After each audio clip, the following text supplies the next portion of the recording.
We have Feyenoord advancing, Club Brugge, Bayern Munich, and Benfica. Go ahead, Alex. Sorry. No, I was saying I think in terms of the way that Club Brugge won tonight in Bergamo, quite convincingly, Atalanta never looking like they were going to get back into this tie. They had that one goal, they had that chance, but they were outclassed from the beginning. And I see, in terms of the sense of Celtic going to the Allianz Arena and getting a draw.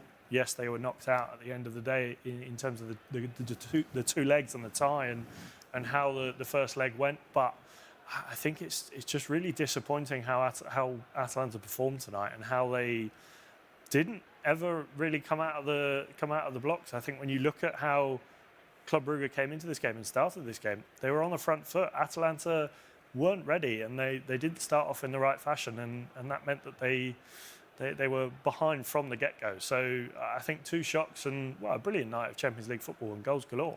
Absolutely. Clinton, is there a bit of, at least for you, maybe not for Atalanta right now, but a little bit of hope knowing that, okay, Atalanta are now knocked out of the Champions League, that they can focus completely on the Serie A like we were talking about? Lookman is playing well. He doesn't look like he picked up any more of an injury.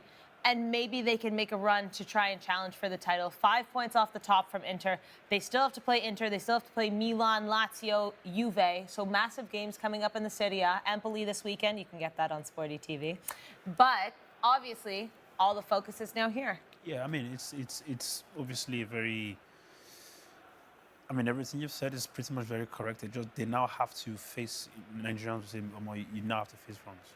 Basically focus on what's more important at this point, because pretty much they weren't very solid enough to face or to play Champions League football, especially having Ademola Lookman, who is a very critical part of their team, not being there. We saw how he pretty much changed the game coming in from that second half.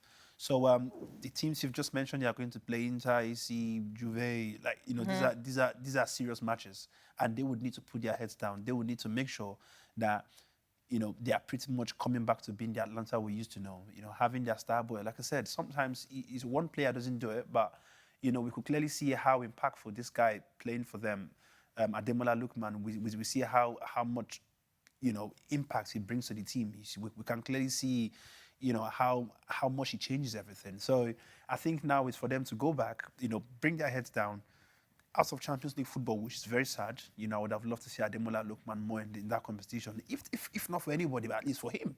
Yeah. We know he's that Champions League level player. You know, we need to see him compete in that high stage. We need to see him play against Real Madrid, play against Barcelona. We want to see him on that really global stage, because that's where we saw him making exploits. That's brought out this name, Ademola Lookman. Yeah. So it's quite unfortunate that they are not going for that, but, you know, it's going to be less games for them. Right. Again, and, you know, AC Milan, obviously no longer in the Champions League as well. You know, this is 2 Italian teams that have literally just dropped out today. Yeah. Let them focus. All right.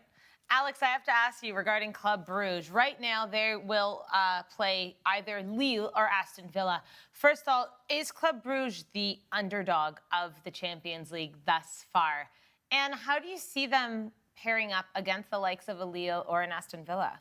I mean, if you look at it, it's actually a very good time for Club Brugge. Yes, Lille and Aston Villa both good quality sides, and I would argue in this essence, Aston Villa probably quite the stronger team out of the two. But Club Brugge will be looking at that last 16 and looking at those 2 possible sides that they could face and be thinking, we have, obviously they're not going to be looking ahead to the quarterfinals just yet, but they all have one eye on that fixture and think this is a real chance for us to get to the quarterfinals. And I think when you get drawn against teams that you feel like you can compete with, the way that they played tonight and the way that they have played across the group stage, we saw them push City. Yes, ultimately they lost to Manchester City at the end there, but I think when you look at this Club Brugge side, the weapons that they have and the defensive capabilities that they have, I think they could be a tough test for an Aston Villa or a Lille.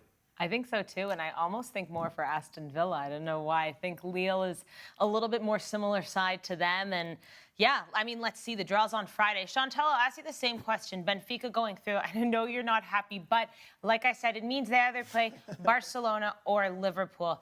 Do you see that going in their favor? No, it will. No, it won't. You won't. She's If they praying it's continue, Liverpool.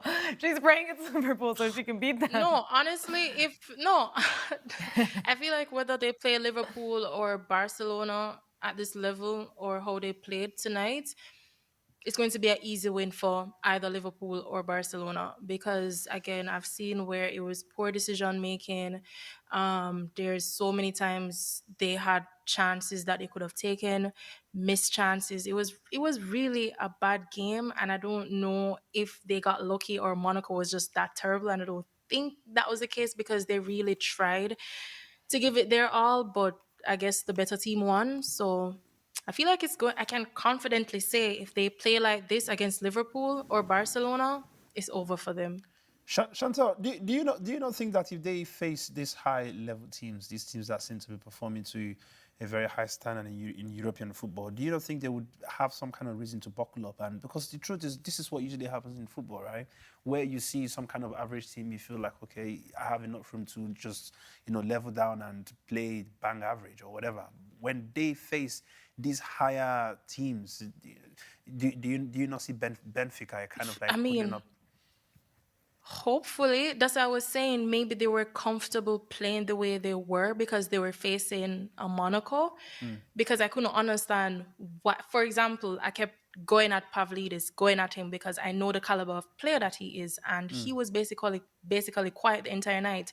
So I'm guessing when they face like those top teams like a Barcelona or a Liverpool, they will have to do more because they cannot play like this against a bigger club or a stronger club. So I'm assuming that they will give it their all. Okay, well, Clinton, I'll ask you just quickly before we wrap it up here. Bayern Munich now will be facing, now are you ready? Atletico Madrid or Bayer Leverkusen? How do you see them fending against either of these sides?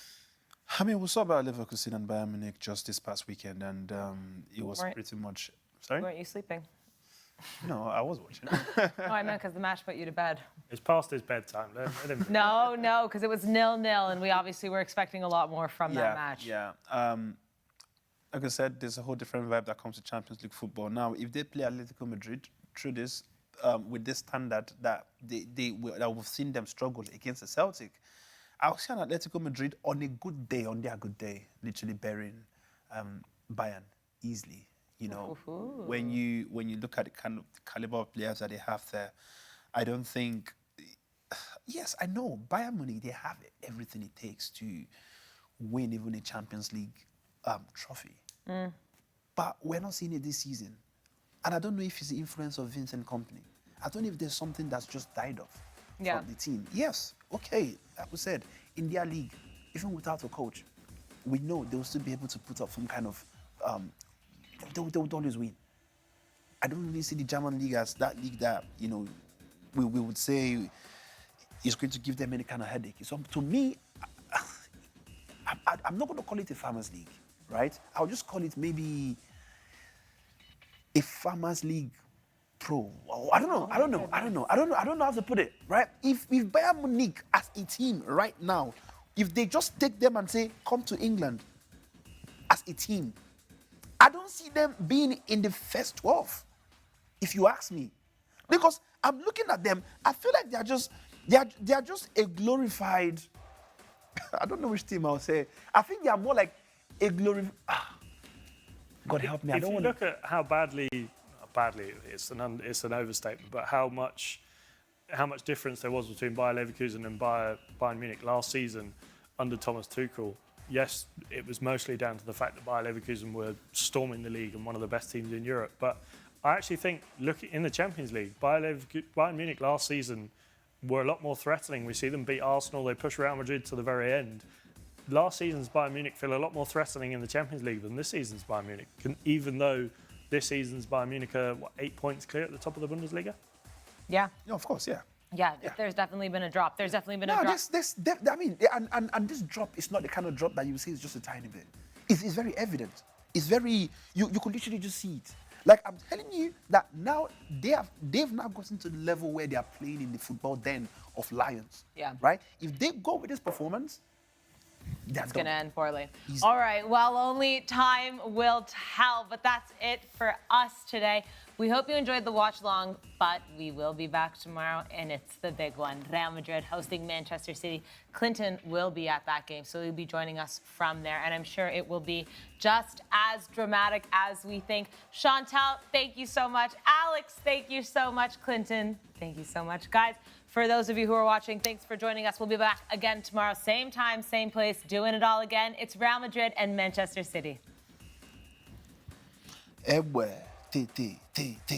No team at all. Boo!